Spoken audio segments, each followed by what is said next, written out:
If a pirate must be. If a pirate I must be.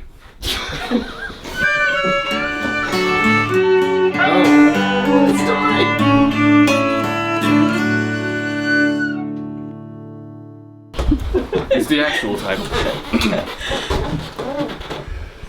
Now, Oh, this is funny. Can we have a bye? absolutely. The true story of Black Bart, King of the Caribbean Pirates, Richard Sanders. Sorry. Right? Prologue. Capture. He asked which of them would enter with him and told them that he would make gentlemen of them all. That was a little sentence before the actual book starts. And now it actually begins. The morning of 6th June, 1719, found Bartholomew Roberts still an honest sailor. A slaver rather than a pirate. Tall, dark, and broad-shouldered, the 37-year-old Welshman was toiling on the deck of the Princess, a 140-ton ship from London, off Anamabo, on the Gold Coast of West Africa. It was hot, and it was humid, and he was tired, hungry and thirsty. The mud huts of Anabo, a ramshackle town of a few thousand inhabitants. Nearby stood a small, dilapidated stone fort belonging to the British Royal African Company. Further inland was a cluster of 5 densely forested hills that served as a landmark for ships approaching the village from the west. Pay their taxes.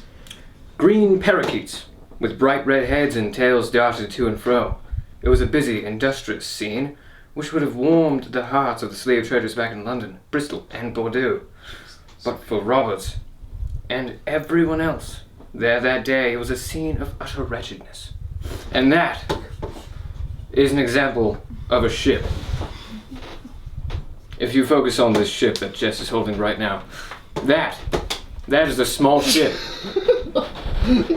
That's a perfect example of a small ship. Alright. It's a big ship. Traders. Most have been captured in war, enslaved as punishment for crimes, or sold into slavery by relatives. You racist. Often their own parents. Jess. As a result of poverty. Which I'm sure you are very familiar with, Jess. What? A minority, particularly children, Jess, Who? had simply been kidnapped. Jess. Thousands. How dare you? Thousands, Jess. Thousands died. I said I was sorry. On the I'm dreadful so sorry. dreadful All those march of the coast. Crying babies. But the greatest trauma of all came at the moment of boarding the slaving vessels. Many had never seen the sea, and while slavery was a widespread, commonly understood, if brutal feature of African life, sailed to the white man aboard these enormous ships with wings for transport across the sea was as traumatizing and disorienting as abduction by aliens would be for us. Jess. What? It was a peculiarity of the slave trade that both Africans and Europeans believed the other to be cannibals. What a lie. I mean, truth. One... It's a big difference. One slaves, but the state of medical knowledge was primitive and no one had yet made the link between the insects and the disease. The fever generally begins with a violent pain and dizziness of the head. Yeah, Sherlock. Jess. Wrote a Royal Navy surgeon describing an outbreak off Africa in 1721. Nausea, vomiting, and restlessness followed. Ew. The patient falls into excessive sweats, inextinguishable thirst, and involuntary urinating. Personal experience there. Matthew. I know. Yes. Then came either delirium, convulsions, or speechlessness. A shark, nigh hand, seized upon one of the men in the water, and by the swell of the sea, they were both cast on shore, notwithstanding which the shark never quitted his hold, but with the next ascent of the sea, carried him clear off. Oh, how terrifying. And if the sharks and the mosquitoes spared them, there...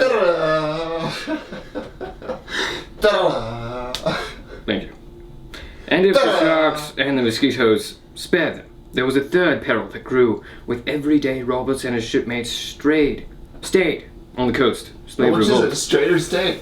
Stayed. I know that there's a rule against interrupting the storyteller. You get put to bed early.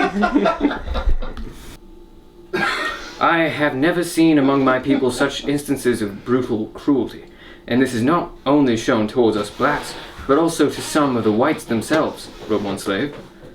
Conditions aboard the slavers.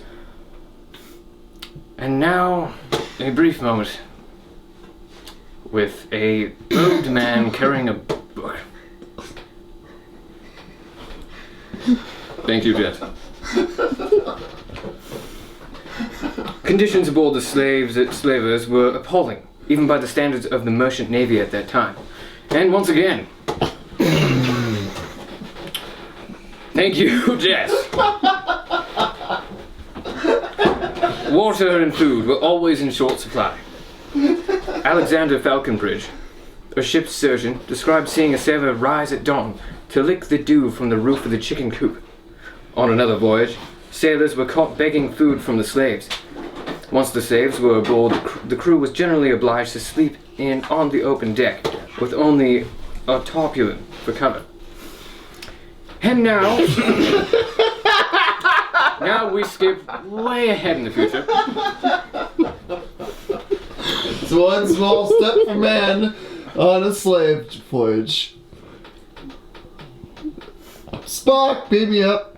I mean, Scotty. Lost track of my rum. Let's try again. Ah! Yes. On another voyage, sailors were caught begging food from the slaves. Once the slaves were aboard, the crew was generally obliged to sleep on the open deck with only a tarpaulin for cover. In poor weather, conditions quickly deteriorated for everyone on board. One sailor recalled watching steam coming through the... Spock, what's it coming out of my ear? Spock! Help! Ah! Thank you. In poor weather, conditions quickly deteriorated for everyone on board. One sailor recalled watching steam coming through the gratings, like a furnace, from the slaves confined below. Nevertheless, it was not unknown for crewmen to open their hatches at night and lower themselves into this hell to escape the wind and the rain. Spock, what happened to the engineers? Spock! Stop beating the engineers, okay? All right. And this, To do. once again, is an example of the Enterprise. Flying in artificial space. In a room. I can't help it. Seawater does that to me. And once again, thank you, Jess. So much. You're very welcome. All right. Slaving crews were generally drawn from the lowest class of seamen, and many were on board no more willingly than the slaves, would leap to their aid. But the rest of the crew simply stood and watched, as they were quickly beaten into submission. Most, Jess, it seems, were less than enthusiastic about escaping. Ah! Indeed. For many... Why me? Because, Jess. Hey, man. That's why. Just trying to make a living here, survival on the seas. Indeed, for Made many. half of me. It was the pirates Being down who... looking man. You're a boss man.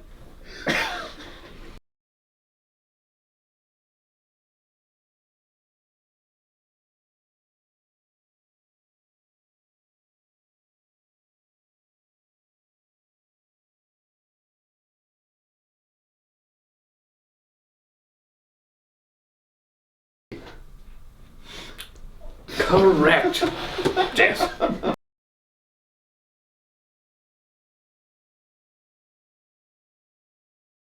From being common sailors and were often more experienced seamen than their captain, which could make for a prickly relationship.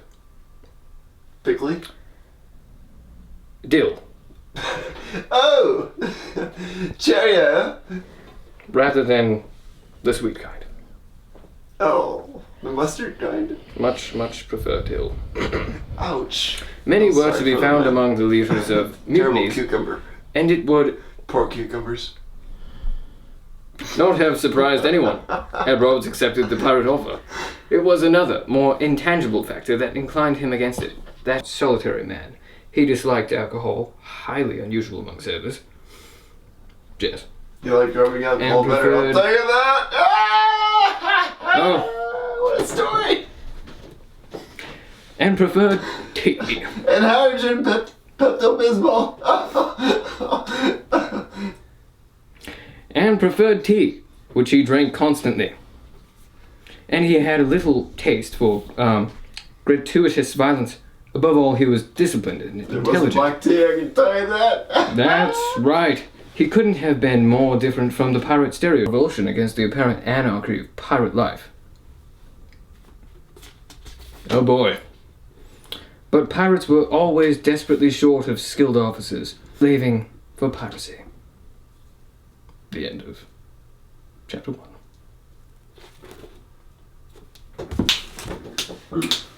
Thank you.